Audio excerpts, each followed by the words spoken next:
I'm Mike Gross. And I'm Eric Stark, and we've added a new element to the Low Post this week. It's called a live studio audience. The ladies of the Low Post. You know, we're just trying to get more hits on this thing. And whatever we know what sells. Yes, we know what sells. Pretty good idea what sells out there. And we also know what sells is some people don't have a large attention spans. If you like the show, like about 15 minutes in length, stay right where you are. If you don't, we've got little snippets put on the side that our great producer, Paul MacGyver Francis, put together. They're right above you. Just look up where my finger's pointing. There's actually going to be something there later on, and that's where you'll click on to get the little vignettes. Big word there, vignettes. You like that? Through the miracle of video. Through the miracle of video. So we want to thanks again for our studio audience, and we'll let them get back to work. And we'll get back to doing this show. Get back to work. Yeah. Yeah, I want to thank those ladies we had. I let them get back to work again, but that was great to have the audience. They're still sort of mingling around here. Thanks, ladies. But we will get back to the show. So if they want to go now, they can. But let's get into talking about some sports stuff, Mike. Penn State first. That's what we're about. How was the drive to Syracuse? Awful. Okay. Awful. It was raining hard the whole way. There was construction. There was an accident. It was brutal. It was brutal. The ride home was much, much, much nicer. I thought the weather was bad. We had a lot of Penn State fans. Look, we had a large contingent of Penn State fans that went to that. I'd say maybe 40% of the crowd was Penn State people. Not bad was the performance of the Penn State Nittany Lions as well this weekend, Mike. I thought they looked great again.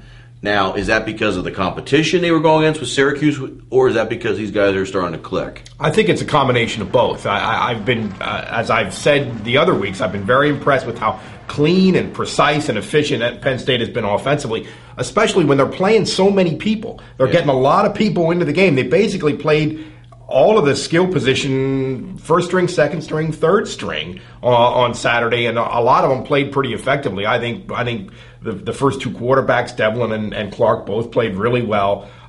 They're getting better, but they haven't played anybody, and until they do, and until they get in some adversity and some tough spots, you won't know everything about this team. Who else impressed you? You mentioned the two quarterbacks. Who else stood out in that game? Well, I think Evan Royster had his second straight excellent game. The tailback, he's a quick, tough kid who can run inside and out. Their receivers continue to be terrific. Deion Butler is just a great college football player, a walk-on. It's an amazing story. But he's continued to be great. I thought their defensive line, we've talked about how depleted they are with injuries and suspensions and all that stuff. I thought the kids that played very, very well. Jared Odrick, in particular, the Lebanon high school product, had his best game, at least that I noticed. And a kid that they moved just last week, moved over from offensive line to defensive line, Mike Lucian, played very, very well when he got in, sprained his ankle. I think I read in one of your stories that he sprained his ankle. So almost unbelievable. So you can't really say they haven't had any adversity because...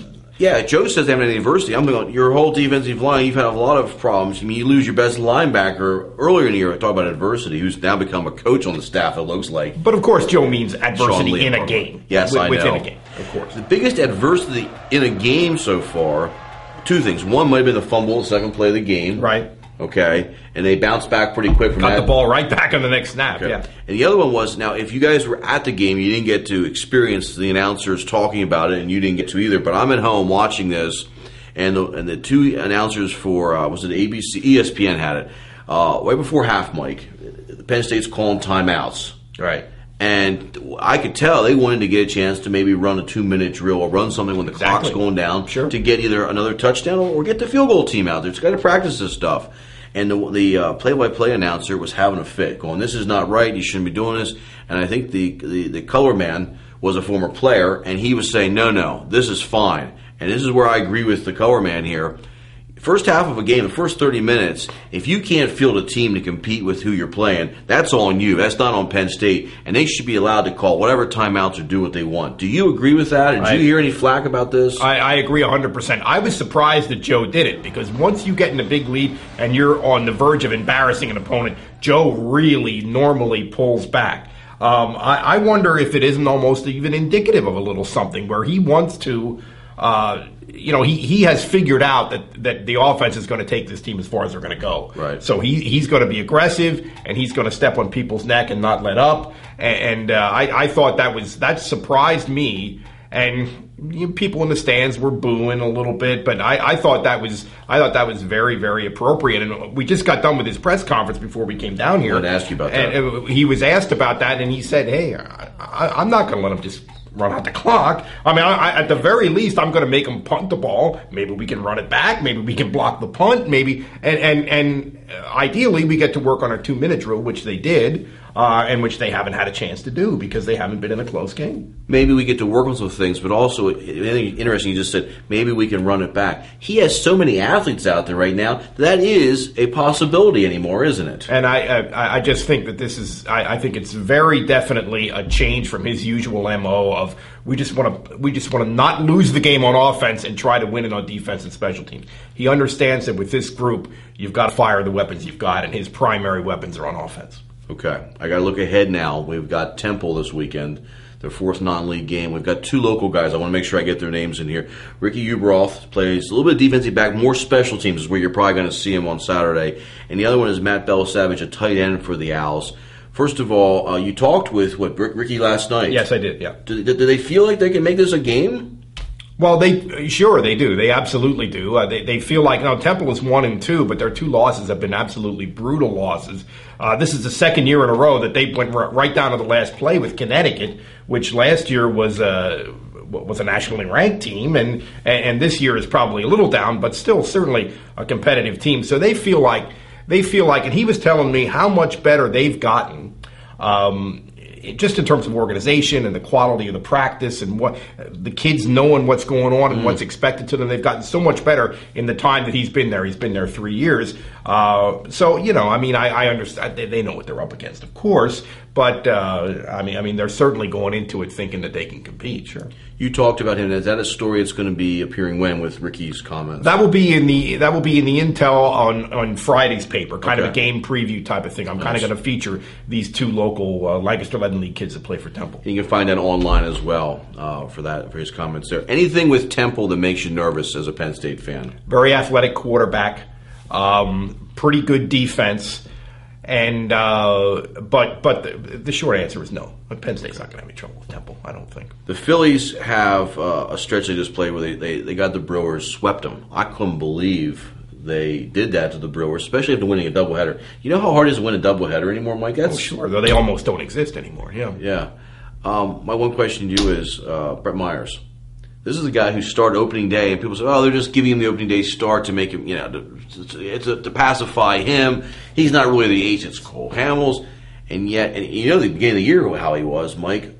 Is he the ace of the Phillies right now? Well, Starkey, I don't like to brag, but we discussed Brett Meyer earlier jumped on a ship and off a ship, and my ankles are a little sore here, folks. Go ahead. I think I recall saying that I think Brett Myers is a pretty good pitcher, and I think it's a good idea to send him down, and I believe that he will eventually find himself. I didn't think he'd find himself this much. I mean, he has been dominant lately, and the ability to continually get ahead in the count and use his fastball effectively. I mean, he's figured out that he can't just strike people out. He can't blow people away anymore. If he ever could, I'm not sure that he ever was quite that kind of pitcher. But he really, and he is a guy who has always liked big games and pressure and the spotlight and 3 days rest and he pitches a 2-hitter the other day. I mean, impressive. It's interesting. Not only that the Phillies have done positive things, but that the teams around him are imploding a little bit. Certainly, the Milwaukee Brewers, who fired the manager after that 4-game sweep by the Phillies, Yost, are a team that you could tell. I thought you could, maybe you read too much into these things, but watching their body language during that doubleheader, I thought I could tell that was a team that was starting to panic a little bit, and they're all over the umpires and they're griping and carrying on. I just feel like they're really getting the flop sweat right now.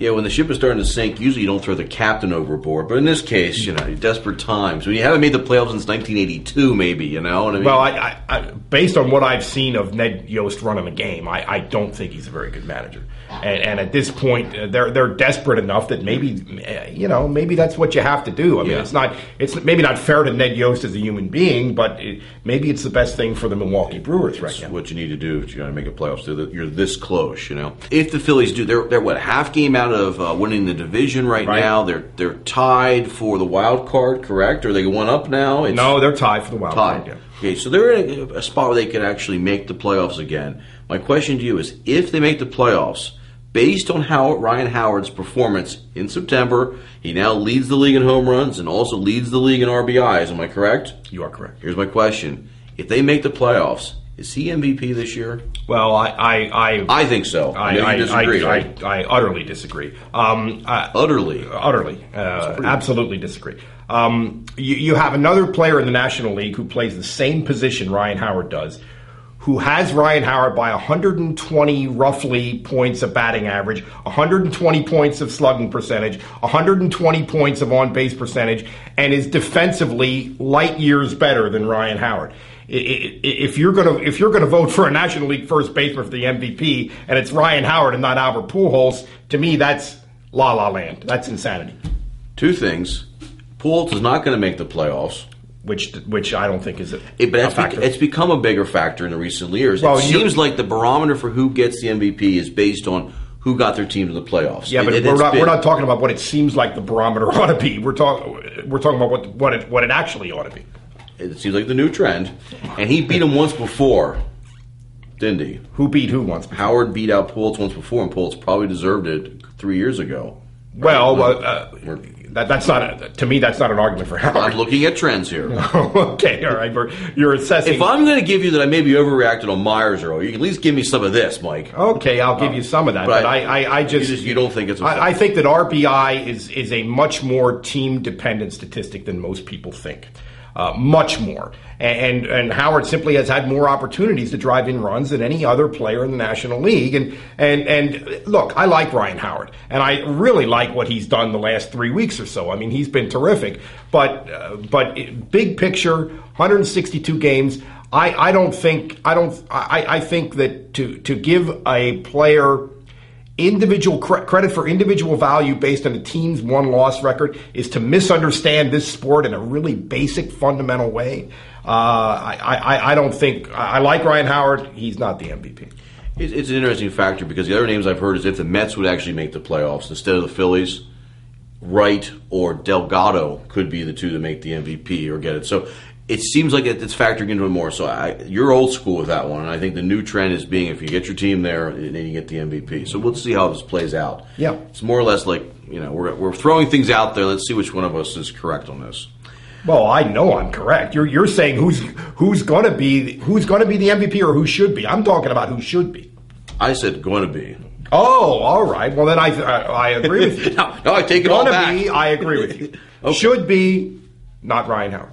Okay, all right. We need to talk some NFL football now, don't we? I think we should. Tis the season. And with the NFL football, we got to bring up the best Monday Night Football game in the last, I don't know how many years. It was unbelievable last night. It really was. I say last night. We filmed this on a Tuesday. You'll see it later on in the week, folks. But Monday night's game with Dallas and the Eagles had a little bit of everything in it, including, I'm going to start off with a knucklehead play. As I'm watching DeSean Jackson, I think score a touchdown. I'm going crazy. My friend, I'm going to name drop. I like to do this. Mark Wanger goes, he didn't cross the goal line with the ball. I'm like, what are you talking about? Sure he did. As they show the replay, I'm like, Mark's correct. And then I'm like, quick, get the kicking team out there. Get the kicking. We got to get this. The next thought I had was, what would Joe Paterno do in that situation? Well, Joe Paterno would have been profoundly angry with DeSean Jackson. I don't know exactly how his anger would have manifested itself, but he would have been really mad. I don't know if you can sit him down. I mean, the Eagles weren't playing Syracuse. You know what I'm saying? But so I don't know if you can sit him down. And you got to admit the kid has been pretty impressive in his first two NFL games. He certainly is a physically tough kid with the physical ability to be an impact player in the league. And so I mean he's done well. But what can you say? It's just an unbelievably idiotic play on the part of DeSean Jackson. If you folks haven't seen it, which I can't believe you haven't, or turned on talk radio, he never crossed the goal line with the ball on a 60-yard pass from McNabb. Great catch and run. He's basically in, but starts his celebration too soon and flips the ball backwards. It's sort of a dumb celebration to begin with. You think he'd like to get in there, maybe. Not even a good celebration. Not even as a celebration. Am I correct? It would have been his first NFL touchdown, correct? Receiving, right? Yeah. Don't you think so. You want to maybe cuddle with that ball? I'd take it home and sleep with it that night, Absolutely. I think. I'm with you on this, Starkey, yeah. So I'm like, that thing's going back. And how about Dallas not messing with the ball? Just that's leaving the other ball thing. They later. never touched it. So I'm thinking, do you fine him? I'm thinking John Runyon should have, because he's intimidating. That's a big man. Should have got over there and got in his face. Nobody was sort of chuckling on the sideline. This is not the first time. They showed an all-star high school game where he did a flip in the air before he got to the end zone and landed too short.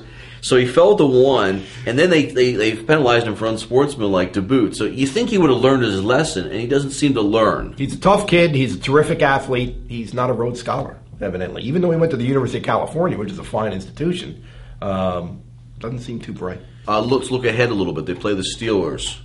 2-0, and probably the best team right now from what I've seen in the AFC. Did you watch a little bit of them against Cleveland? I did not. I was traveling home from Syracuse. Of course, but good point. Yeah, I mean it's kind of unfortunate for the Eagles that they have a real tough game coming off of a Monday night on the road. I mean that's a tough road to hoe. But I do think that the Eagles should be one of the elite teams in the league based on what I saw last night. I really thought that was a high-level football game. Some mistakes, but a lot of spectacular stuff and a lot of athletes, a lot of quickness on that field. I mean, that was a high-level football game. That's what impressed me the most about the Eagles game was the fact that I was not overly impressed with them going into the season. You got your two receivers are down, your two top receivers are out. I just didn't think I didn't have as high a regard for them as what some people had.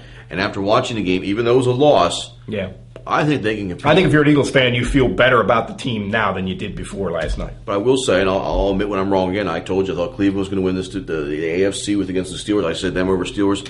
Where I see the Steelers, I'll say two things. One, this is their division to win again. And two, they're going to beat the Eagles on Sunday because that short week. Could happen. Their style of play, I think they're going to keep pounding the Eagles. Roethlisberger's a little bit banged up. I think he's still going to be good enough to and while we're on full disclosure, the team that I picked to win the Super Bowl is 0-2. San Diego. So how am I doing? I'm not doing well. Well, this is really a good show. We're both letting things out that, really free. Yeah. Confessional. I feel like a weight's been lifted off my shoulders. Hey, I got to mention one more shout out. The producer's already waiting. We hit our time frame. I got to say it though. You didn't get to see the intro on the Sunday night game between Pittsburgh and Cleveland when they were doing the player intros for Cleveland. We got a constability grad. I went to CV, folks. Kevin Schaefer, great guy. He used to cover him some football, but also played some American Legion baseball years ago. Mike, he was a lot. He wasn't so big back then. Okay, and when they're doing the player intros, and each player gets to go, and show my wife. Well, that's it. I said to my wife Cindy, that's another name drop. My wife got it in. I said that guy's local, and he does his name. Doesn't do his college. He went to Tulsa. He says Conestoga Valley. You got to love that. Thank you, Kevin. Buckskins. To get the Bucks in there. Well, that's our show. Wait for me to get the Bucks in there as well. Until next week, from the Low Post, our producer Paul Franz doing a wonderful job. That's his Mike Roast. This is no American Stark. We'll catch you again from the Low Post.